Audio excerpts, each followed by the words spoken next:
ಶ್ರೀಗುರುಭ್ಯೋ ನಮಃ.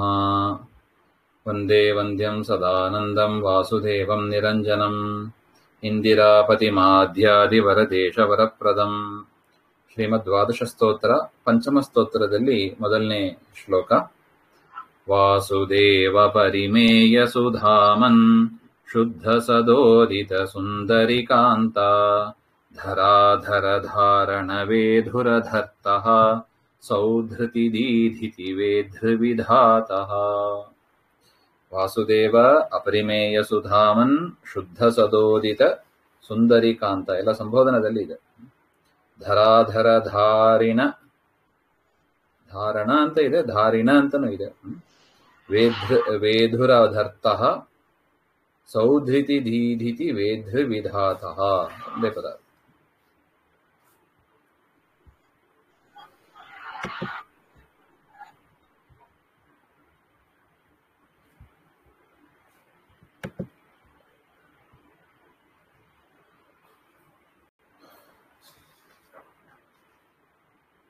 ವಾಸುದೇವಸ್ಯ ಮೋಕ್ಷಪ್ರದತ್ವಾತ್ ತದಾದಿತ್ವೇನ ಕೇಶವಾದಿ ದ್ವಾದಶಮೂರ್ತಿಃ ಸ್ತೌತಿ ವಾಸುದೇವ ಇತ್ಯಾದಿನ.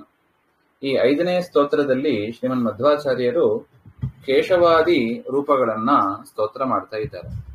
ಕೇಶವ, ನಾರಾಯಣ, ಮಾಧವ ಅಂತ ಏನಿದೆ ಅದನ್ನು ಸ್ತೋತ್ರ ಮಾಡ್ತಾ ಇದ್ದಾರೆ.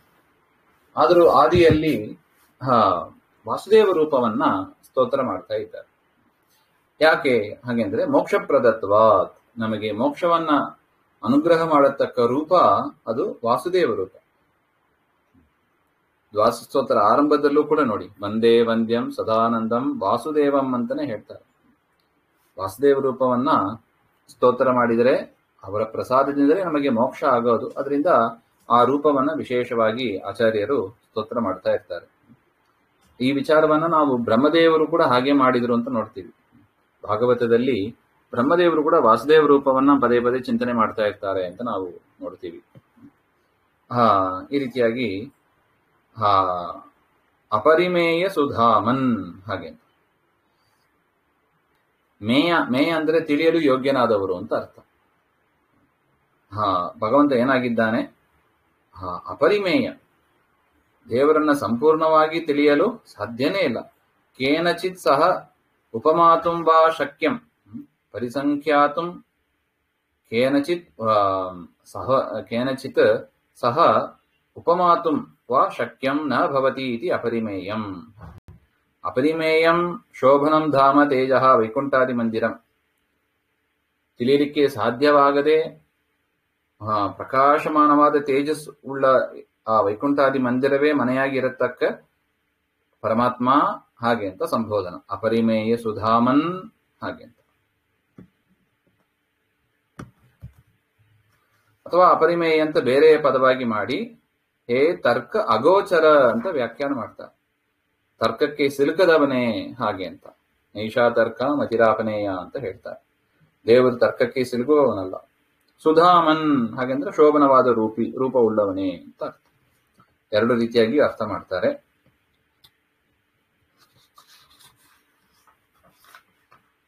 ಶುದ್ಧ ಸದೋದಿತ, ಹಾಗೆ ಅಂತ.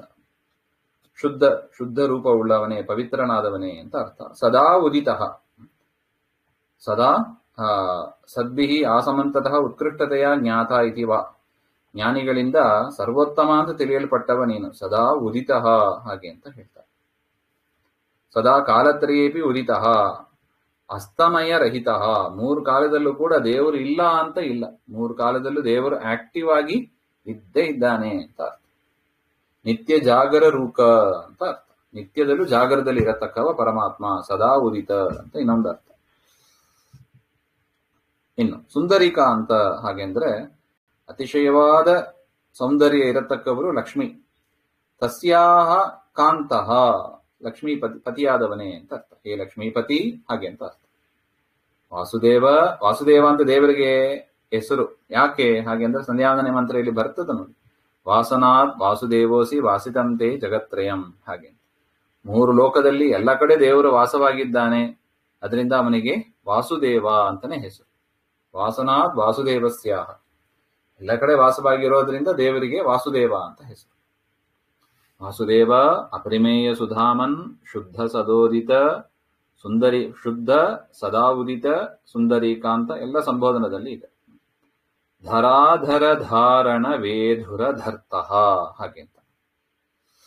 ಹೇ ಧರಾಧರ, ಧರ ಅಂದ್ರೆ ಭೂಮಿ, ಭೂಮಿಯನ್ನು ಧರಿಸಿದವನೇ ಅಂತ ಅರ್ಥ. ವರಾಹರೂಪಿ ಸ್ವಾಮಿ ಅಂತ ಅರ್ಥ. ಹೇ ಧರಾಧರ ಧಾರಿಣ ವೇಧುರ ಧರ್ತಃ. धत्ते सर्वं या धराः वा शब्दवत अयं धार शब्दः रेफान्तः. धारः भूमेः, इनाः स्वामिनः, धारिणाः. मेर्वादि पर्वताः कीलकरूपेण अवष्टम्भकत्वात् तेषां भेदुरः. वेद्धुं शीलमस्य अस्ति वेदुरः, वेदनशीलः विद्यति रौणादिकः.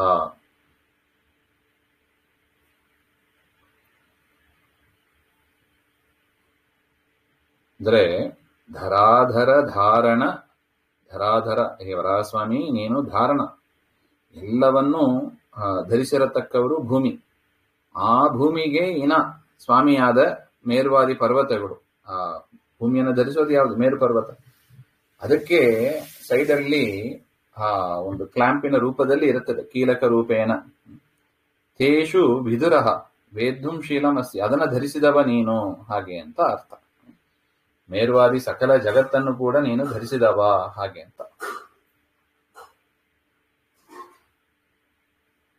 ಮೇರ್ವಾದಿ ವೇದನಾತ್ ತಸ್ಯ ಧರ್ತ ಕೂರ್ಮ ಸ್ವರೂಪೇಣ ಧಾರಕಃ ಅಂತ ಅರ್ಥ. ಕೂರ್ಮ ಪರ್ವತದಿಂದ ಇಡೀ ಮೇರು ಪರ್ವತವನ್ನ ಮತ್ತು ಅದಕ್ಕೆ ಸಪೋರ್ಟಿವ್ ಆಗಿರತಕ್ಕ ಪರ್ವತಗಳು ಎಲ್ಲವನ್ನು ಕೂಡ ಧರಿಸಿದವ. ಅದನ್ನು ಆಶ್ರಯಿಸಿಯೇ ಲೋಕಗಳು ಇದೆ ಹಾಗೆ ಅಂತ ಕೂರ್ಮ ರೂಪ. ಅದನ್ನ ಕೂಡ ವರಾಹ ರೂಪ ಸ್ತೋತ್ರ ಆಯಿತು. ಕೂರ್ಮ ರೂಪವನ್ನ ಧರಾಧರ ಅಂತ ವರಾಹ ರೂಪವಾದ ಸ್ತೋತ್ರ. ಧಾರಣ ವೇಧುರ ಧರ್ತಃ ಹಾಗೆ ಅಂದ್ರೆ ಕೂರ್ಮ ರೂಪವನ್ನು ಕೂಡ ಸ್ಮರಿಸ್ತಾ ಇದ್ದಾರೆ. ಇನ್ನು ಸೌಧೃತಿ ದೀಧಿತಿ ವೇಧೃ ವಿಧಾತಃ ಹಾಗೆ ಅಂತ. ಶೋಭನಾ ಧೃತಿ ಧಾರಣಂ ಯಸ್ಯ ಸುಧೃತಿ ಸುಧೃತಿರೇವ ಸೌಧೃತಿ ನಿರಂತರಂ ಧೃತ ಇತಿ ಯಾವತ್, ನಿರಂತರವಾಗಿ ಧಾರಣೆ ಮಾಡಿದವ ಅಂತ ಅರ್ಥ. ತಾದೃಶಿ ಧೀದಿತಿ ಸೌಧೃತಿ ಧೀದಿತಿ, ಶೋಭನವಾದ ಧಾರಣ ಶಕ್ತಿ, ಧರಿಸುವ ಶಕ್ತಿ ಉಳ್ಳವ. ಮತ್ತು ಧೀದಿತಿ, ಧೀದಿತಿ ಅಂದ್ರೆ ದೀಪ್ತಿ, ಪ್ರಕಾಶಮಾನವಾಗಿ ಇರತಕ್ಕವರು ಅಂತ. ಯಾರು? ರುದ್ರಾದಿಗಳು. ತೇಷಾಂ ವೇದಾಹ ಧೀದಿತಿ ವೇಧೃ, ವೇಧೃ ಅಂದ್ರೆ ಸ್ರಷ್ಟ ಅಂತ ಅರ್ಥ. ತೇಷಾಂ ವೇಧೃ ಅವರನ್ನ ಸೃಷ್ಟಿ ಮಾಡಿದವರು. ಧೀದಿತಿ ವೇಧೃ ಹಾಗೆ ಅಂದ್ರೆ ರುದ್ರದೇವರನ್ನ ಸೃಷ್ಟಿ ಮಾಡಿದವರು. ಯಾರು? ಬ್ರಹ್ಮ. ಧಾತೃ ಶಬ್ದವತ್ ಅಯಂ ವೇದೃ ಶಬ್ದ ಋಕಾರಂತಹ. ಸೌಧೃತಿ ಧೀದಿತಿ ವೇದು ವಿಧಾತ ಸ್ರಷ್ಟ ತಸ್ಯ ಸಂಬುದ್ಧೇ. ಅವರನ್ನ ಧಾತ, ಅವರನ್ನ ಸೃಷ್ಟಿ ಮಾಡಿದವ ಅಂತ ಅಂದ್ರೆ ಬ್ರಹ್ಮದೇವರನ್ನ ಸೃಷ್ಟಿ ಮಾಡಿದವ ಅಂತ. ದಿದೀಪ್ಯಮಾನರಾದ ಬ್ರಹ್ಮದೇವರನ್ನ, ರುದ್ರದೇವರನ್ನ ಸೃಷ್ಟಿ ಮಾಡಿದ ಬ್ರಹ್ಮದೇವರು, ಆ ಬ್ರಹ್ಮದೇವರನ್ನ ಸೃಷ್ಟಿ ಮಾಡಿದವ ನೀನು ಹಾಗೆ ಅಂತ ಸ್ತೋತ್ರ.